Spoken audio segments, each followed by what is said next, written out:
Sweden into the cities? At least 1 or 2 times a week. And let's say 5 years ago, how often would you say it was? No. 3 times a year. Really? The increase in this kind of crime is exponential. I think we caught off guard. We didn't expect it to be so much increase.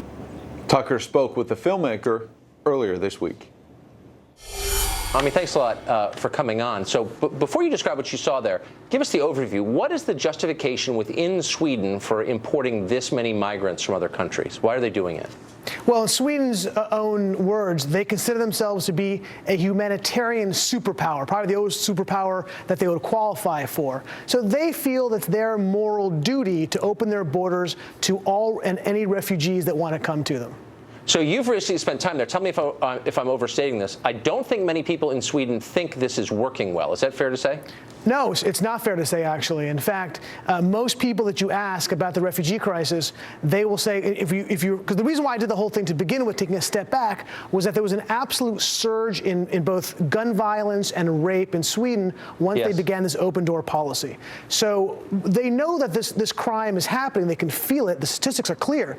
But they would refer to what is the root cause behind it and say, oh, it's just more, it happened to be more violence. It's men who are raping people, not the refugees. They'll make excuses for it. The majority of the population in Sweden still want to have an open door policy. It's confounding. Huh, that's remarkable. Now, the statistics on the crime rise that you just referred to, there have been reports in the American press that those statistics are either closely held by the Swedish authorities or they've been manipulated by the Swedish authorities to downplay the role of migrants in those crimes. Is that true? Well, it depends. The crime statistics are the crime statistics, and they're not closely held. They're open to the public, and they do show this incredible surge of violence. What may actually be the problem is that they oftentimes try to cover up some of these crimes. That, for example, there's been a rash of these rapes, these music festivals, and what happens is they cover up as far as they could who the perpetrators were or if actually rapes had actually occurred.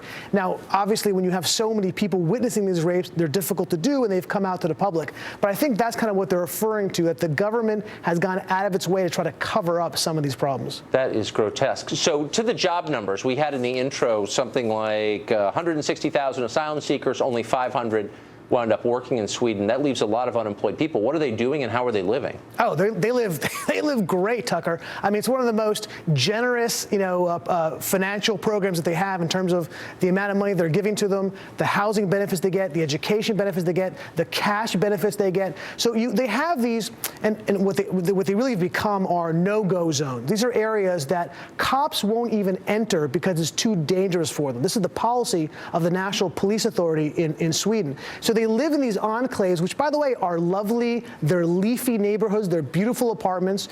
And they are sitting around. You're right. It's difficult to get jobs. There's too many of them. But they have tremendous benefits there, which is why so many of these migrants are going to Sweden to begin with. Now, we know that the masochism of the West really knows no bounds at all. So I believe you when you say that it's not often people say out loud, I'm dissatisfied with this arrangement. I know Swedes, though, who at least in private will say this is a disaster. What's the social sanction for saying that out loud? Can you just say, this isn't working, or do people come down on you for saying something like that? Oh, you can say it, but you're a racist. You're a xenophobe, right? You're an Islamophobe. When I was out there, I remember I was at this kind of swanky party in Stockholm, and I started discussing what I was doing there, and the entire party kind of gathered around me and started yelling at me that all those things. I'm a xenophobe. I'm a racist. I'm anti-Islamic, even though the statistics were clear.